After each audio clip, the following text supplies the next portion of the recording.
make me your nominee so we can beat Mark Kelly, put America first, and finish the work that President Trump got started. Thank you.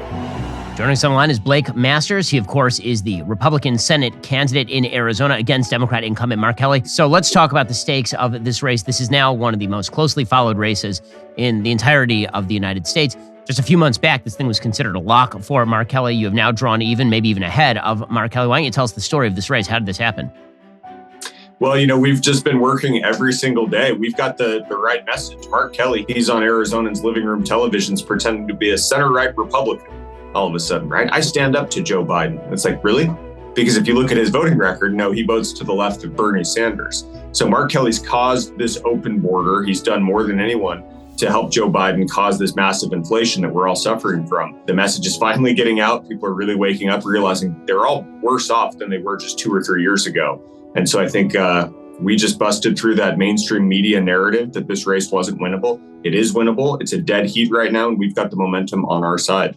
So, Blake, let's talk for a second about what it means to the country if Republicans were to retake the Senate. Obviously, the Democrats have had unified control of Congress plus the presidency for the past couple of years. It hasn't gone particularly well.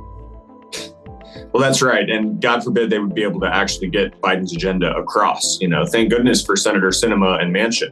Actually, look, I think they're too left wing. I'd rather have 2 conservative Republicans instead of them. But they saved us from Build Back Better, right? If you think inflation's bad now, how much worse would it be if the Dems were able to get $3.5 trillion more spending done in the last 20 months, right? And they protected the filibuster. Now, my opponent, Mark Kelly, he's willing to nuke the filibuster. And if the Democrats had 51 votes in the Senate to do that, they'd pack the Supreme Court, right? They'd add Puerto Rico, they'd add DC as states to the union. They'd get 2 new Democrat senators for each state that they add, and they'd federalize elections. Not to mention spend trillions more. They'd confiscate all semi-automatic firearms. Like, it really would be the end of the country. And so this Senate majority here, it is the firewall. Arizona could well be vote number 51. It's one of the most important elections in the country right now. So, Blake, one of the things that the Democrats have been trying to hit you on, and it's been unsuccessful thus far, has been your position on abortion. You've been not only pro-life, but openly pro-life during the entirety of the campaign, which is a rarity. Maybe you can talk to what's the best way for Republicans to speak about abortion, particularly in purple states like Arizona? We have to flip the Democrat script, right? They say, oh, Blake's pro-life. He's an extremist. And it's like, well, I'm pro-life. I'm proud to be pro-life, right? But that means I believe in limits. Now, you can debate where the limits should be, but you can't debate whether there should be any limits at all. And that's Mark Kelly's position. No limits, radical abortion policy up until the moment of birth. And then he wants you, the taxpayer, to pay for that abortion at 8 months and 30 days. So these wackos are the extremists on this, right? Most people believe in some kind of limits, and let's have that debate. Mark Kelly believes in the China, North Korea abortion policy, and 90% of Arizonans know that that's just dead wrong. So, Blake, the media have attempted to paint you as a radical on a wide variety of subjects, including with regard to the election and with regard to President Trump.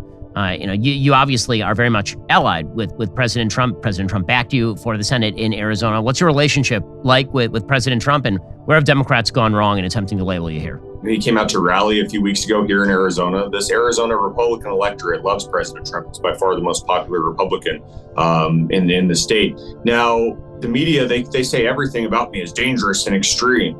And it's like, dude, I just want a border wall. I just want to support the police and not defund the police. I just want our kids to be learning reading, writing, and arithmetic, and not how to be transgender, right? What's dangerous and extreme, that's what the Democrats are doing to the country, right? 13% inflation, that's extreme.